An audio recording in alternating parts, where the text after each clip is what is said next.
Ladies and gentlemen, boys and girls, what is going on? My name is Marin TM and welcome back to a brand new video here on my channel. In today's episode, we're going to be going over how to get insane aim in Fortnite. But before we get into that, as you guys know, if we get 1,000 support creator users on code MarinTM, I'll be double daily uploading for a week straight. With that out of the way, let's aim for 1,500 likes and let's get into today's episode. The first and arguably most important topic we are going to be talking about in today's episode is crosshair placement and pre-aiming. First, we gotta answer some questions. What is crosshair placement? What is pre-aiming? And how do you become better at these things? For starters, we have crosshair placement. And as you guys know, aiming is the most inconsistent factor in Fortnite. Therefore, we want to limit our mouse movements as much as possible to ensure consistency in our aim. Because the less mouse movements we have to make, the easier our shotgun shot will be. I know this sounds very confusing, but let me quickly hop in a game and show you what I'm talking about. Alright guys, so I am now in creative and I really quickly want to show you what crosshair placement is. Essentially, crosshair placement is where you naturally hold your crosshair when playing Fortnite. And this is where a lot of people make a massive mistake. A lot of Fortnite players, they play like this. They look in the ground or at this level, and then when they edit, they need to flick onto the opponent.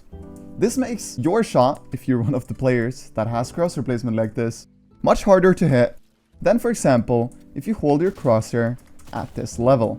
This makes it incredibly easy as you only have to aim one way, and that is horizontally. I can guarantee that if you can start having crosshair placement on head level, you will see so much more success in this game compared to if you look down here, because then you need to flick up to your opponent's head every time you shoot.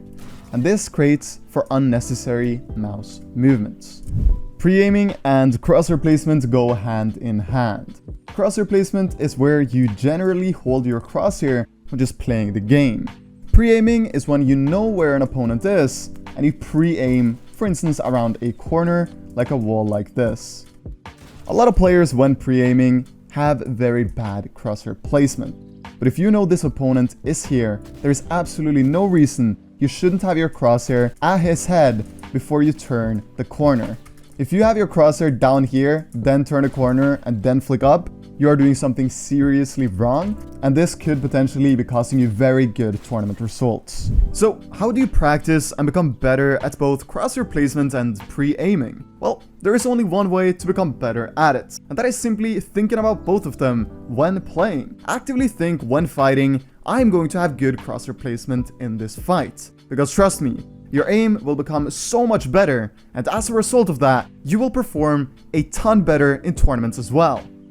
The next topic we're going to be talking about is something I wish people talked about way more than they actually do, and that is DPI and sensitivity. The reason behind why DPI especially is so important is something called pixel skipping. And I know it's gonna be a lot of people in the comments saying pixel skipping is a myth, etc. And honestly, just try what I'm about to say and you'll notice a major difference. So if you're playing on either 400 or 800 DPI, 400 DPI especially, right now up that to 1600 DPI and multiply your current sensitivity with 0.25. Keep your scope sensitivity as it is simply a multiplication of your hipfire sensitivity. This will make your game feel 10 times smoother, and this actually helped my aim tremendously as a result of the smoothness 1600 DPI brought. Previously, I played 400 DPI, which I did for 3 years, but the second I swapped to 1600, I understood the massive difference and benefits. The next topic we're going to be talking about is something that doesn't apply for controller players, so if you are on controller, you can skip to the timestamp on the screen right now.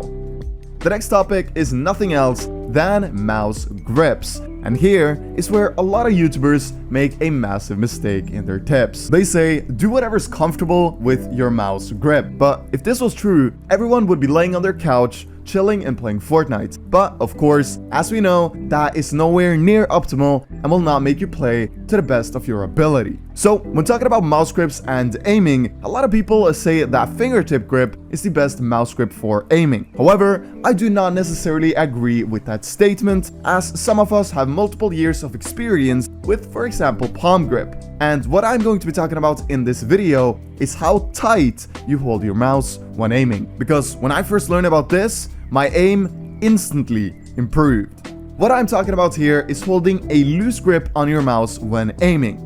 In contrast to popular belief, holding a tight mouse grip will actually not make you aim any better. It's actually the complete opposite. The reason behind why holding a loose mouse grip will instantly make you aim better is simply because it's less exposed to inconsistencies like small shakes of nervousness. In addition to that, your tracking and control will become much better as a result of smooth mouse movements instead of hard, rough mouse movements a lot of players with a tight mouse grip have. You don't have to believe what I am saying, although this tip alone could change your entire Fortnite career, as it is actually that good. Give it a shot and I'll promise you, if you practice just a tiny little bit, you'll aim like never before. The final tip in today's video is going to be, don't be scared to shoot last.